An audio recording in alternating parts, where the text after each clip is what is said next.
Maoist అగ్రనేత హిడ్మా కాకినాడ సముద్ర తీరం నుంచి విదేశాలకు వెళ్లేందుకు ప్లాన్ చేశాడన్న అనుమానాలు వ్యక్తమవుతున్నాయి. వాటికి బలం చేకూర్చే విధంగా హిడ్మా భద్రతా వ్యవస్థలో కీలక పాత్ర పోషించిన ఇద్దరు మావోయిస్టులను కాకినాడ జిల్లా కొప్పవరంలో పోలీసులు పట్టుకున్నారు. ఈ పరిణామం కాకినాడ పోర్టు నుంచి శ్రీలంక వెళ్లేందుకు మార్గాలు వెతకడానికి ఇద్దరు మావోయిస్టులు వచ్చి ఉంటారనే సందేహాలు వ్యక్తమవుతున్నాయి. దీనిపై మరింత సమాచారం మా ప్రతినిధి దుర్గారావు అందిస్తారు. గడిచిన 2 రోజుల నుంచి జరుగుతున్న తాజా పరిణామాల నుంచే కాకినాడ సముద్ర తీర ప్రాంతం మరోసారి చర్చనీయాంశంగా మారిందని చెప్పొచ్చు. ఎందుకంటే మొన్న జరిగిన మారేడుమిల్లి ఎన్కౌంటర్లో మావోయిస్ట్ అగ్రనేత హిడ్మా మృతి చెందడంతో మరోసారి కాకినాడ జిల్లా మరోసారి చర్చనీయాంశంగా మారింది. ఎందుకంటే కాకినాడ పరిసర ప్రాంతాల నుంచి హిడ్మా శ్రీలంకకు వెళ్లే ప్రయత్నాలు చేశారంటూ కూడా సోషల్ మీడియాలో వార్తలు ఒక్కసారిగా చక్కెర్లు కొడుతున్నాయి. దానికి అనుగుణంగానే అట్లా బలం చేకూర్చే విధంగానే హిడ్మా ప్రధాన అనుచరులు, ప్రధాన గన్మ్యాన్లు కూడా కాకినాడ సముద్ర తీర ప్రాంతానికి 10 కిలోమీటర్ల దూరంగా ఉండే కొప్పవరంలో అయితే నివాసం ఉండడం కూడా చూస్తుంటే ఈ పరిణామాలకి మరింత బలం చేకూర్చేగా కనబడుతున్నాయి. మనం ప్రస్తుతం కాకినాడ సముద్ర తీర ప్రాంతం ఉన్నాం. నిత్యం ఇక్కడ నుంచి వేలాది మంది మత్స్యకారులు కూడా మత్స్యకారుల వేటకు వెళ్తుంటారు. అలాగే కాకినాడ సీ పోర్ట్ ఒకటి ఉంది, ఇక్కడ కాకినాడ ఎంకరేజ్ పోర్ట్ కూడా ఉంది. ఈ పోర్టు పరిసర ప్రాంతాల నుంచి కూడా ఇక్కడ నుంచి వేలాదిగా అయితే రవాణా సరుకు వ్యవస్థ కూడా గడుస్తూ ఉంటుందని మనకి స్పష్టంగా తెలుస్తుంది. మనం పోర్టు పరిసర ప్రాంతాల్లో ఉండే ఈ ప్రాంతాల నుంచి కూడా రవాణా సరుకు మాటల నుంచి ఏమన్నా ఈ అటువైపు వెళ్దామనుకునే ప్రయత్నాలు ఏమన్నా చేశారా అన్న అంశం అయితే చర్చనీయాంశంగా మారింది. మనం చూస్తున్నాం అదే కాకినాడ సీపోర్టు. ఈ సీపోర్ట్ నుంచే కంటైనర్ పోర్టు మాత్రమే కాకినాడ మొత్తం ఆంధ్రప్రదేశ్లోని కంటైనర్ పోర్టులు 2 ప్రాంతాల్లోనూ ఉన్నాయి. ఇది కాకినాడ సీపోర్ట్లోని, మరొకటి విశాఖపట్నం పోర్టులోనే.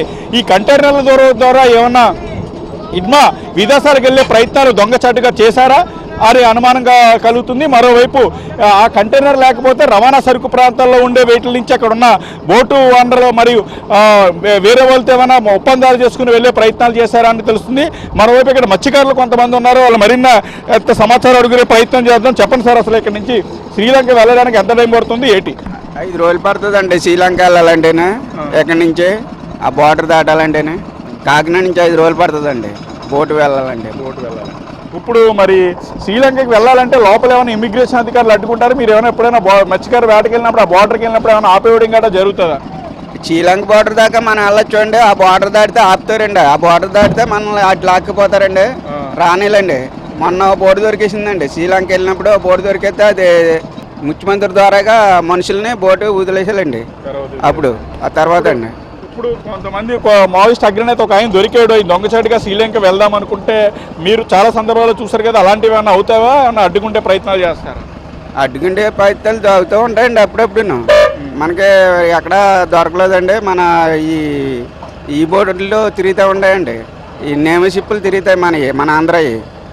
వాళ్ళు అటు వస్తూ ఉంటాయి, మన ఇటు వెళ్తూ ఉంటాయి, అటు ఇటును నేమషిప్పులు అండి. ఇప్పుడు చూడొచ్చు మనం ఈ బోటు ద్వారా ఒకవేళ శ్రీలంక చేరుకోవాలంటే అక్కడ కంపల్సరీ ఇమిగ్రేషన్ అధికారులు అడ్డుకుంటారు. ఆ బోర్డర్లో అయితే శ్రీలంక నౌకా ద్వారా సిబ్బంది ఉంటారు కాబట్టి అడ్డుకుంటారు, కొద్దిగా కష్టం అని చెప్తున్నారు. మరోవైపు ఈ బోట్లో ప్రయాణించాలంటే మనం లోపల చూడొచ్చు, కేవలం ఈ 5 రోజుల పయనించే వీళ్ళు పడుకోవడానికి ఈ ప్రదేశం మాత్రం ఒకటే ఉంటుంది. కేవలం ఈ ప్రదేశంలోనే పడుకోవాలి. 5 రోజులు కూడా సముద్ర గాలులు బలంగా వేస్తా, చలి కూడా అధికంగా ఉంటుంది. చలికాలం కావడంతో అయినా మత్స్యకారుల పాపం వాళ్ళ వేట వృత్తిగా భావించి అయితే జీవనోపాధి గురించి వెళ్తూ ఉంటారు. అయితే దీని ద్వారా వెళ్ళాలంటే చాలా కష్టమైన సాధ్యమని చెప్పి అయితే మత్స్యకారులు చెప్తున్నారు. మరో మార్గం ఏమైనా ఉన్నది అని అనుకుంటే అది ఇక్కడ Kakinada see port, Kakinada encourage port నుంచి కూడా రవాణా వ్యవస్థ జరుగుతుంది కాబట్టి దానిని ఏమన్నా బూచిగా చూపించి ఏమన్నా ఇల్లీగల్గా ఏమన్నా పరిచయాలతో అయితే వెళ్ళే అవకాశం కూడా లేకపోలేదు. ఎందుకంటే కాకినాడ పోర్టు నుంచి రవాణా వ్యవస్థ ఈ కంటైనర్లో జరుగుతుంది కాబట్టి కంటైనర్లో నక్కి కూడా వెళ్ళొచ్చు. ఒకవేళ సినిమా నాటకీయ ప్రదేశాలు ఏమన్నా అలా ప్రయత్నాలు చేసి ఆ ప్రయత్నాలు బెడిసి కొట్టడంతో ఈ లోపలనే మన ఇంటెలిజెన్స్ వ్యవస్థ చాకచక్యంగా ఉండడంతో హిడ్మాను పట్టుకున్నారా అనే అంశంపై అయితే తెరపైకి వస్తుంది. అయితే దీనిపై పోలీసులు అయితే పూర్తి స్థాయిలో విచారణ జరిపించి అయితే అవకాశం ఎంతైనా ఉంది. సోషల్ మీడియాలో వస్తున్న కథనాలు కావచ్చు, అసలు హిడ్మా ఇక్కడికి ఎందుకు వచ్చారు, ఈ పరిసర ప్రాంతాల్లో ఎందుకు అతను పని, ఛత్తీస్గఢ్ నుంచి మావోయిస్టులు దండకారణ్యంలో ఉండాల్సిన మావోయిస్టులు అయితే ఈ బయటకు వచ్చి ఎందుకు రెక్కీలు నిర్వహిస్తున్నారు, లేకపోతే శ్రీలంక కారణం కావచ్చా, మరే ఇతర కారణాల చేత అయితే పూర్తి స్థాయిలో ఎంక్వైరీ చేసి పోలీసులు తెలిసే బాధ్యత కూడా ఉండదని చెప్పి పోలీసులపై తెలుస్తుంది. మరోవైపు ఇది కాకినాడ సముద్ర తీర ప్రాంతం నుంచి తాజా అప్డేట్. వీడియో జర్నలిస్ట్ బాబ్జీతో దుర్గారావు, HM టీవీ, కాకినాడ నుంచి.